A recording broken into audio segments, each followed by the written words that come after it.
Shallu ala Nabi Muhammad. Ini mumpung yang hadir saya lihat wajahnya banyak yang muda-muda, kecuali yang depan-depan tua-tua gitu. Jadi ya begitu wis tua jilbabnya pink, menjijikan.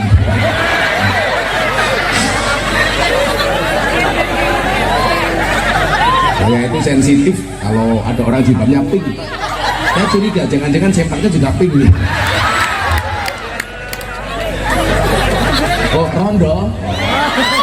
Waduh rondo. Sorry ya kan kamu sudah tua.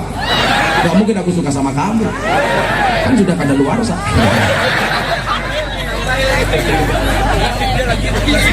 Tapi nggak apa-apa mas, kalau kamu nikah dengan janda itu enak. Nggak ada malam pertama, adanya malam terusan. Lanjutkan. Bukan. Kalau kamu menikah dengan janda berbahagialah. Minimal janda itu jujur, sudah tidak gadis lagi. Daripada kamu nikah dengan gadis tapi rasa janda.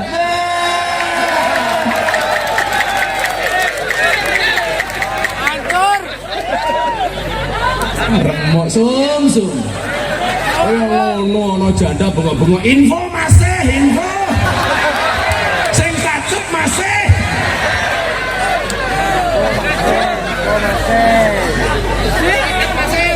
Koncone kudu dipikir no. Dana kenakalan masih.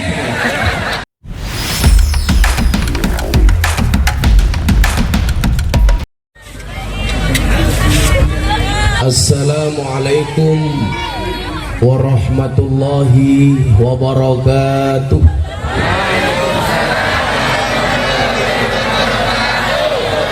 Alhamdulillahi rabbil alamin wa kafa. Assalatu wassalamu ala sayyidina Muhammadinil Mustafa wa ala alihi wa sahbihi ahli sidqi wal wafa. Subhanaka la ilma lana illa ma 'allamtana innaka antal alimul hakim wa tub alaina innaka antat tawwabur rahim. Rabbi shrah li sadri wa yassir li amri wahlul 'uqdatam min lisani yafqahu qawli amma ba'du. Hadratal muhtaramin, para masyayikh, para kiai, para habaib, tokoh agama, tokoh masyarakat, segenap pengurus cabang Nahdlatul Ulama Kota Palangkaraya, jajaran Suriah dan Tanfidiyah, berikut banom-banomnya yang saya muliakan. Para pejabat yang berkenan hadir dalam semua tingkatannya, wabil khusus Bapak Wali Kota, segenap jajaran Forkompinda, TNI Polri, baik dari Polda maupun dari Kota Palangkaraya yang saya hormati, segenap panitia pengajian yang saya banggakan, kaum muslimin wal muslimat rahimakumullah. Bila teman membuatmu kecewa, bila pasangan membuatmu terluka, dan bila corona membuatmu menderita, yakinlah Gus Miftah hadir dengan membawa cinta.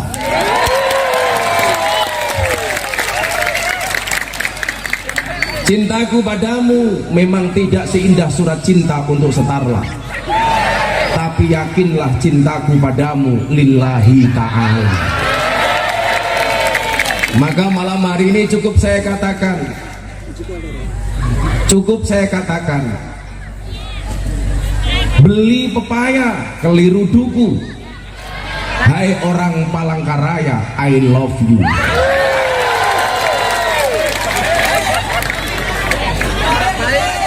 Tambahi lagi, melupakan Allah itu dosa, melupakan orang tua itu durhaka, melupakan Kota Palangkaraya mana bisa.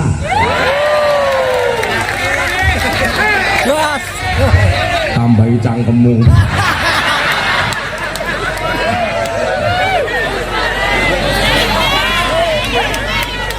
Malam hari ini kita bersyukur Allah Subhanahu wa ta'ala memberikan karunia-Nya kepada kita, memudahkan langkah kaki kita untuk menuju taman-taman surga, di mana Rasulullah mengatakan idza marartum biriyadil jannah farta'u, ketika kamu melintasi taman surga singgahlah.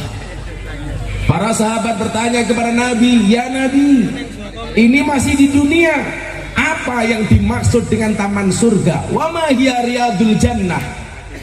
Rasulullah bersabda, qala khilaku dzikri wa majalisul ilmi. Yang namanya taman surga adalah majelis zikir dan majelis ilmu.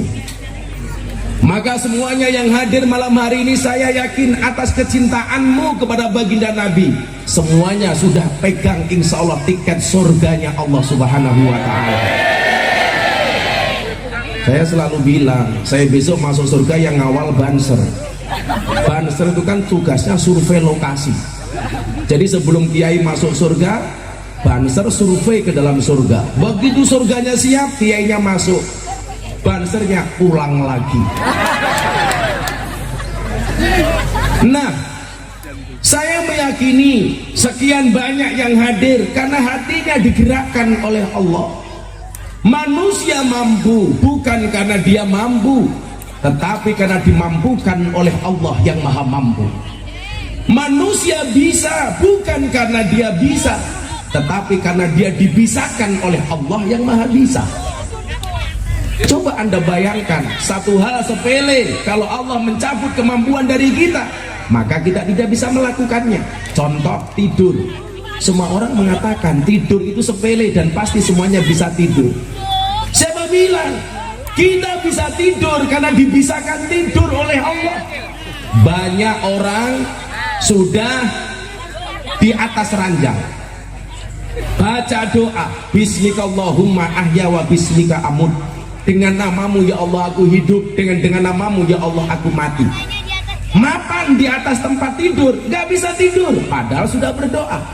Tapi lucunya kalau mendengarkan khutbah Jumat gak usah membaca doa, begitu khotibnya ya ma'asyiral muslimin, tidur. Maka saya bilang obat tidur yang paling mustajab adalah khutbah Jumat. Ketika khotibnya ngeden bengok-bengok khutbah, jamaahnya produksi air mineral CAS. Kencing perkara sepele, tapi tidak semua orang kemudian bisa dibuat kencing oleh Allah kalau Allah tidak memampukannya. Saya punya jamaah umroh cewek mau berangkat harus suntik meningitis. Salah satu syaratnya cewek harus tes urin. 30 menit di kamar mandi saya tunggu, nggak keluar-keluar. Begitu dia keluar dari toilet, saya tanya, kenapa lama banget? Mohon maaf Gus, kencing saya nggak bisa keluar. Saya bilang, goblokmu yo raiso. Akhirnya gantian saya masuk toilet. 20 menit saya di toilet, tak dendengke juga nggak keluar. Tak obat abetnya nggak keluar. Akhirnya saya jengkel, tak selentiin dasi juga gak keluar. Kenapa? Karena Allah gak memampukan. Sama halnya hari ini, kalau kemudian Allah sudah memampukan menggerakkan hati semuanya, sesuatu yang tadinya berat menjadi ringan, yang tadinya susah menjadi mudah, yang tadinya masalah menjadi solusi, yang tadinya problem menjadi jalan keluar. Kenapa? Karena Allah menggerakkan hati kita. Disitulah kenapa kemudian kita diminta untuk berdoa, ya muqallibal qulub sabbit qalbi ala dinik. Wahai engkau yang membolak-balikkan hati, tetapkanlah hatiku atas agamamu. Makanya kamu para jomblo jangan galau ketika nembak cewek ditolak. Masih kemungkinan dirubah hatinya oleh Allah. Makanya kalau kamu suka sampaikan, jangan diempet. Persoalan ditolak, tembak lagi. Ditolak, tembak lagi. Dan cewek juga sama. Ketika ada cowok suka sama kamu, katakan sama cowokmu, mas pilih satu di antara dua, halalkan atau tinggalkan. Gagah. Kamu cowok nggak usah galau. Niat tembak, niat nikah. Ditolak, tembak lagi. Malah galau. Aku nganan, kamu ngiri. Akunya bertahan, kamunya lari. Tapi ya kasihan sih. Nyamuk saja ditepuk pakai 12 telapak tangan, masa cintamu bertepuk sebelah tangan? Tapi santai, sejumlah-jumlahnya kalian pasti akan berakhir. Amin. Di mana berakhirnya? Kalau tidak di pelaminan, minimal di pemakaman. Nah, Allah yang membolak-balikan hati. Begitu banyak orang yang niat hadir, tetapi karena satu persoalan gak bisa hadir. Mungkin ada di antara kita yang sebenarnya tidak mau hadir, tetapi Allah menggerakkan hati kita untuk hadir. Saya tadi punya kawan dari Mabes Polri, Bang Taslim. Sore bilang, mohon maaf Gus, saya malam gak bisa ikut mendampingi ngaji. Kenapa? Saya ada tamu. Allah merubah takdirnya, tamunya gak datang, akhirnya ikut ngaji. Pak Wali Kota mungkin niatnya gak hadir, tapi tahu jamaahnya datang, hadir, kan lumayan. Ini Allah yang membolak-balikan hati. Saya ingat betul ketika saya melamar calon istri saya, saingannya 3 orang, 1 anggota DPR, 2 polisi, 3 kepala desa. Gus Miftah pengangguran. Saya pede lamar. Saya bilang, kalau Allah menghendaki, Allahumma lamani alima akfaita wala muqtiya lima manakta. Orang sedunia nolak, Allah berkehendak. Orang sedunia kalah sama kehendak Allah. Orang sedunia menghendaki, Allah menolak. Allah tetap menang daripada kehendak manusia. Orang se-Indonesia membuli Miftah gara-gara wayang, Allah menghendaki Miftah kena mental. Saya bilang, jangan ketawa ketili. Kenapa? Karena saya memperjuangkan nasib para dalang. Saya lebih baik menjadi lilin, membakar dirinya hancur, tapi untuk memberikan penerangan bagi orang lain.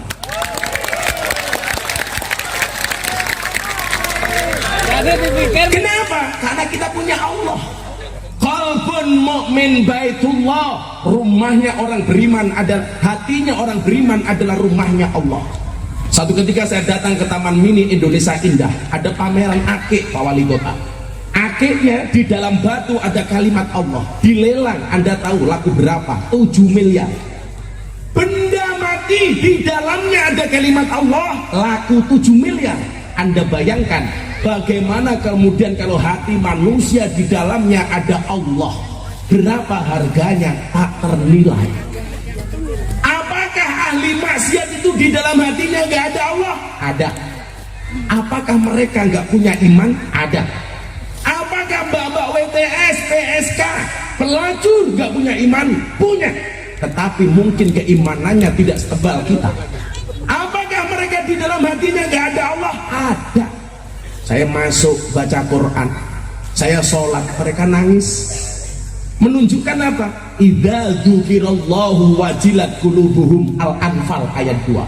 Kalau orang itu masih ada iman di dalam hatinya, mendengar Allah dikumandangkan, hatinya bergetar. Saya ketika pertama kali sholat di lokalisasi, mbak-mbak yang mengikuti saya nangis mendengar saya sholat. Malam Jumat pertama saya datang, dilirik, ini ngapain masuk lokalisasi pakai sarung. Malam Jumat kedua saya datang lagi, preman sudah mulai begini, ini macam-macam gua habisin. Malam Jumat ketiga, mbahnya preman di Jogja datang ke saya bawa pistol, you macam-macam gua bunuh. Pistol tepat di kening saya. Saya bilang, Om, kasih saya waktu 3 menit, saya akan ngomong sama you. Kalau yang saya sampaikan salah, silahkan tembak saya. Tapi kalau saya benar, tolong dukung saya. Akhirnya saya dibawa masuk ke sebuah ruangan, saya diinterogasi. Tujuan kamu masuk ke sini apa? Saya bilang, Om, sebaik-baiknya tempat ada buruknya, maka seburuk-buruknya tempat harus ada baiknya. Sebaik-baiknya orang pernah berbuat buruk, dan seburuk-buruknya orang pasti bisa berbuat baik. Dan saya pengen menyalakan lampu di tempat yang gelap, menyapu di tempat yang kotor. Kalau Om setuju, saya akan ngaji di sini. Sunan Gunung Jaya, mohon maaf, Sunan Derajat mengatakan, wenono ageman marang wong wudo, wenono tongkat marang wong buto. Berikanlah pakaian kepada orang yang telanjang, dan berikanlah tongkat bagi orang yang buta. Akhirnya dia bilang, kamu buktikan. Kalau kamu mampu, saya dukung. Kalau kamu salah, kamu saya bunuh. Oke. Saya sholat lagi di musola. Di lokalisasi Sarkem itu ada musola namanya MTS, Musola Tengah Sarkem. Saya sholat di situ. Begitu saya sholat, ada mbak-mbak PSK 5 orang mengikuti di belakang saya. Wow, langsung saya keringat dingin. Jangan-jangan diperkosa. Padahal nggak diperkosa, mapan. Saya sholat. Allahu Akbar. Biasanya bacaan sholat tahajud saya sir, tapi karena ada yang mengikuti di belakang saya baca secara jahar. Saya baca kencang. Saya masih ingat betul yang saya baca adalah surat Al-Muzammil. Mbak-mbak di belakang semuanya mendengarkan. Ya ayyuhal muzammil qumil laila illa qalila nisfahu aw inqus minhu qalila aw zid alaihi warattilil qur'ana tartila inna sanulqi alaika qawlan saqila. Mbak-mbak di belakang saya Pak nangis dengar orang ngaji. Saya batin, lonte dengar ngaji nangis. Rakaat kedua saya teruskan ayatnya, saya ikut-ikutan nangis. Kenapa? Karena ingat dosa. Enggak, gengsi, lonte saja nangis, masa saya enggak? Disitulah kemudian saya timbul niatan, ini orang harus mendapatkan pengajian, ini orang harus diselamatkan. Mereka butuh Allah tetapi nggak ada fasilitas. Akhirnya saya jemput bola, selesai pengajian mereka tanya, Gus jenengan itu aneh, orang kesini biasanya mereka mau beli apa mbak? Kroto. Apa itu kroto? Pakan manuk, makanan burung. Burungnya sama burungmu. Anda kok di sini sholat maunya apa? Saya bilang, Mbak, boleh nggak saya menggelar pengajian di sini tahun 2000? Emangnya mau? Mau. Selama kalian mau, saya akan datang. Bisa, bisa. Boleh, boleh. Kenapa Gus? Saya ditanya, Mbak ingat, orang baik punya masa lalu dan orang jelek pasti punya masa depan.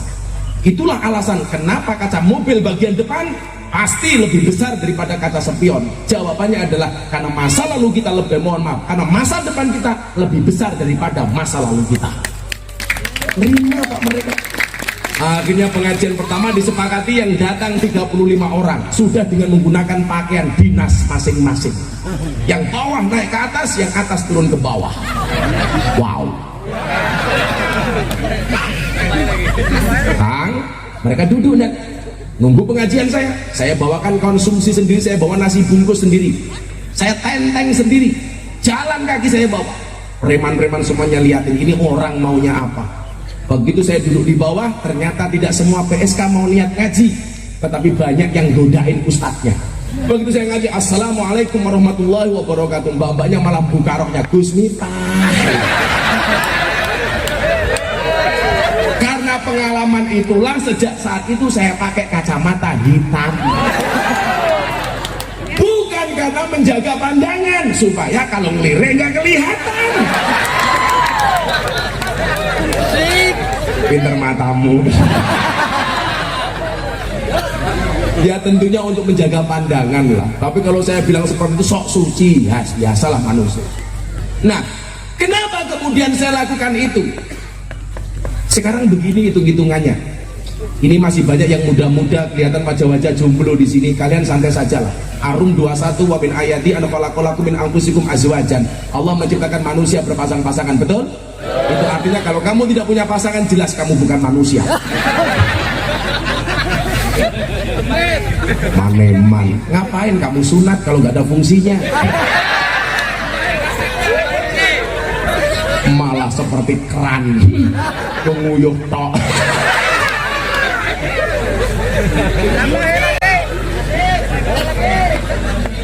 Coba kita hitung-hitungan begini. Saya tadi bilang orang baik punya masa lalu, orang jelek punya masa depan. Kali ini kalau Anda mengatakan diri Anda baik, siapa yang bisa menjamin Anda bisa mati dalam keadaan baik? Tak ada. Maka bagi orang yang sok suci, Allah mengingatkan di dalam Al-Quran, fala tuzakku anfusakum huwa a'lamu bimanit taqwa. Kamu jangan merasa sok suci bro, dia Allah yang paling tahu siapa di antara kalian yang paling bertakwa. Maka saya mengatakan ahli maksiat yang khawatir dengan kemaksiatannya lebih baik daripada ahli ibadah yang sombong dengan ibadahnya. Pada akhirnya surga itu akan ditempati oleh ahli maksiat yang mau bertobat, bukan orang yang sok suci namun pada akhirnya tersesat. Betul? Bisa jadi dosamu sebesar kapal, tapi yakinlah ampunan dan maghfirah dari Allah lebih luas dibandingkan lautan. Gak ada yang bisa menjamin kamu hari ini baik, matinya dalam keadaan baik. Siapa yang bisa menjamin? Saya tiap hari sudah pengajian Gus, gak jaminan. Saya sudah umroh 30 kali Gus, gak jaminan. Saya sudah sedekah banyak, gak jaminan. Siapa yang bisa menjamin? Itulah alasan kenapa Nabi Muhammad walaupun dia dijamin masuk surga, Nabi Muhammad itu maksum. Artinya apa? Tidak mungkin berbuat dosa dan baginya pasti surga. Tetapi dia tetap mengucapkan ihdinas siratal mustaqim, tunjukkan aku ke jalan yang lurus. Kurang apa Nabi Muhammad? Maka saya kaget, seminggu setelah Deddy Corbuzier masuk Islam, saya ajak Jumatan di Masjid Bintaro. Pulang, begitu wartawan pulang, saya berdua sama dia tanya, mau syuting podcast waktu itu. Bro, saya mau tanya satu hal sama ibu. Apa mas? Bagaimana cara saya bisa menjaga iman? Kaget saya. Ini masuk Islam baru seminggu, kenapa? Dia bertanya bagaimana caranya menjaga iman. Akhirnya saya tanya, kenapa kamu tanya bagaimana cara menjaga iman? Gus, denger enggak? Tadi pas Jumatan, khotibnya bilang, ya ma'asyiral muslimin, bertakwalah kalian semua kepada Allah, dan janganlah kalian semua mati kecuali dalam keadaan Islam, kecuali mati dalam keadaan iman. Bagaimana saya bisa menjaga iman? Saya waktu itu Pak nangis. Ini orang baru masuk Islam seminggu sudah tanya seperti itu. Kita yang setiap tahun setiap hari Jumatan nggak pernah bertanya. Kenapa? Karena kalau Jumatan tidur. Ini si botak tanya. Dan setiap kali Dedi tanya, saya harus bisa jawab. Masa gondrong kalah sama gundul? Kan aku malu. Dedi itu kan apa-apa bisa, nggak bisa cuma satu, nyisir rambut. Saya bilang akhirnya sama dia, bro, benar aku yang mengajarkan Islam kepadamu, benar aku yang menjadi wasilah hidayah untukmu. 8 bulan dia belajar agama sama saya. Benar aku yang menuntun kamu syahadat sehingga kamu menjadi seorang mu'alaf. Tapi yang perlu kamu tahu, jangankan menjaga imanmu, menjaga imanku saja aku tak mampu, menjamin imanku aku tak mampu. Ingat Dedi, selain memberikan iman, Allah memberikan ujian dan cobaan namanya setan. Innahu lakum aduwwum mubin. Setan itu musuh kamu yang paling nyata. Dan yang perlu kamu ingat, setan tidak mencuri rumahmu, setan tidak mencuri mobilmu, tidak mencuri sertifikatmu, tidak mencuri depositomu, tetapi setan senantiasa mengintai imanmu dan berusaha mencurinya darimu. Kenapa? Karena setan tahu harta yang paling berharga bagi seorang mukmin adalah iman, bagi seorang muslim adalah iman, dan kamu harus berusaha menjaganya. Bingung dia, oh begitu ya, kamu menyesal, ayo murtad lagi. Enggak dia bilang. Artinya apa?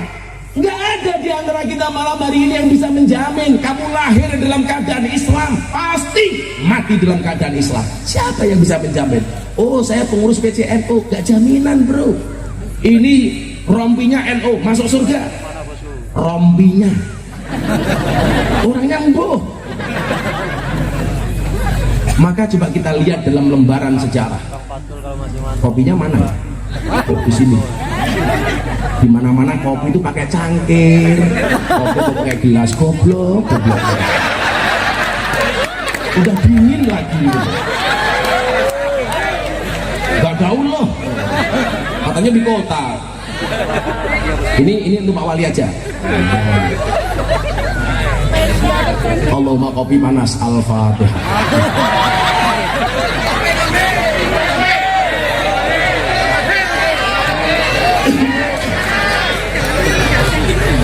kopi pengajian lama, nggak ada kopi pengajian sebentar. Motor aku.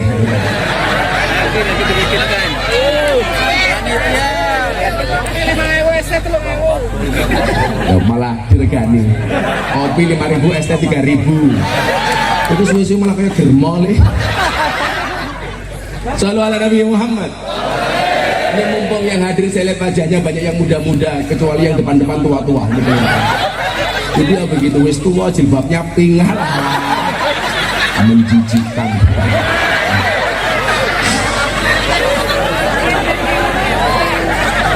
Saya itu sensitif kalau ada orang jilbabnya pink. Saya curiga jangan-jangan sempaknya juga pink nih.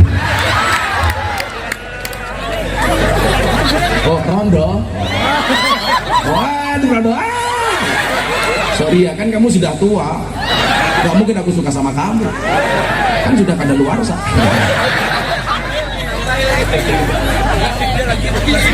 Tapi gak apa-apa mas, kalau kamu nikah dengan janda itu enak. Gak ada malam pertama, adanya malam terusan.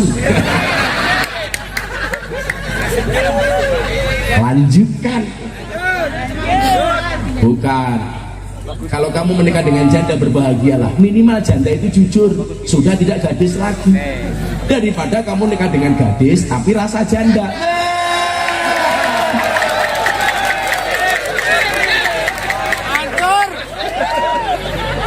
Remok sum. Oh no janda bengok-bengok. Info masih, info. Sing tajuk masih.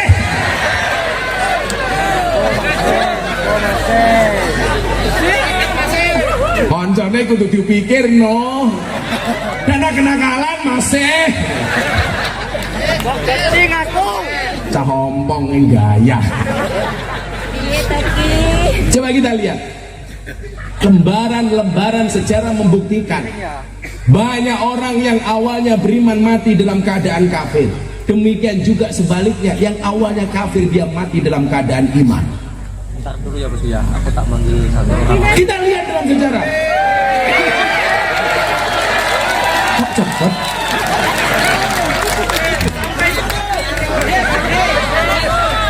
Sing satset masih. Kalau disuguh kopi panik masih panas langsung diminum. Ingat, jangan salahkan kopimu dingin. Kenapa? Karena ketika hangat tidak pernah kau hargai.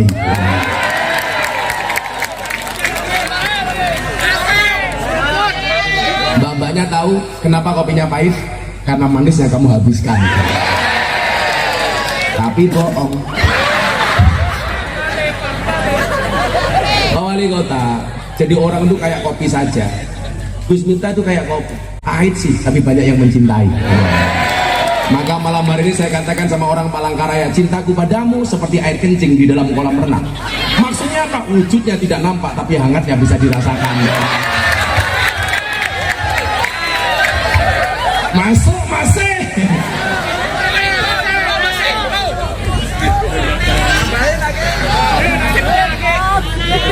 Bocah kemerondo yang ngopong. Santet meteng lho. Cangkeme nganggur masih. Lah ya rondo ya nganggur kok. Mosok rondo ya karo kowe. Wis ting rondo tak dongake. Jambu alas ning tengah sawah, woe limo sing mateng loro. Ayo ngaji sareng Gus Miftah sing isih rondo ndang entuk bojo. Amin. Kamu insyaallah besok segera menikah ya.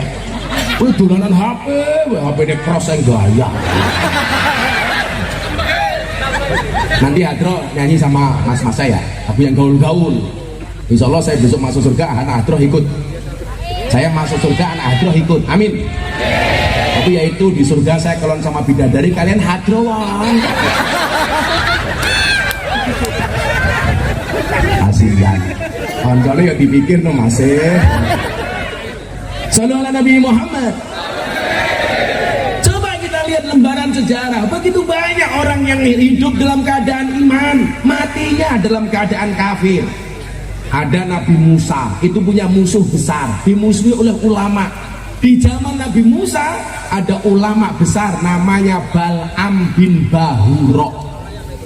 namanya Bal'am itu Pak Taslim, kalau dia berdoa pasti diijabah oleh Allah. Kata orang Jawa apa? Idu geni, saomong-omongnya mandi. Tapi Anda tahu, Bal'am bin Bahura, ulama besar di masa Nabi Musa, mati dalam keadaan kafir. Kenapa? Karena kesombongannya. Karena kesombongannya kafir. Apa meneh awake dhewe yang bukan siapa-siapa. Mbak, minggir Mbak, mereka datang pengen lihat wajahku, tidak pengen lihat bokongmu.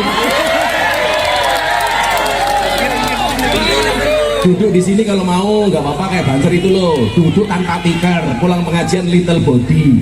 Apa itu sih gatal kelebon medi. Ibu-ibu lebih suka saya duduk apa berdiri? Itulah Pak Wali, dimana-mana perempuan suka yang berdiri. Pemanasan dulu Mas. Bal'am bin Bahura matinya kafir Pak, padahal ulama besar. Semua doanya diijabah oleh Allah, tetapi matinya kafir. Siapa yang bisa menjamin, apalagi cuman kita? Siapa lagi? Delegasi sunnah, namanya Rojal Unfuah. Ketika Nabi meninggal, kemudian khalifahnya Umar bin Khattab, Rojal Unfuah itu diutus menjadi delegasi sunnah. Ada orang yang ngaku Nabi, namanya Musailamah Al-Kadzab. Umar memerintahkan Rojal Unfuah untuk mengingatkan Musailamah Al-Kadzab.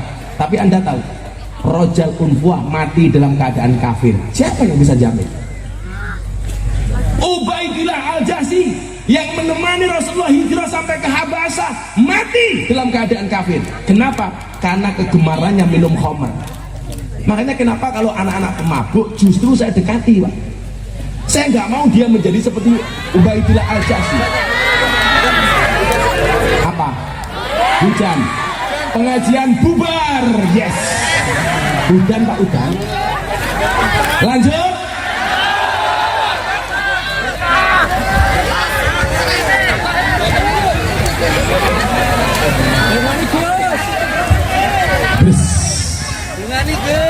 Alhamdulillah. Lanjut. Karena hujan saya berdiri pada meluk udanan. Silakan bubar, silakan. Nggak jadi. Pak Iwan, siap Pak Iwan. Sallu ala Nabi Muhammad. Terserah, mau lanjut, mau pulang. Wes angel. Yo, selawatan dulu. Kita sambut ujiannya dengan sholat, mudah-mudahan dihentikan oleh Allah. Amin.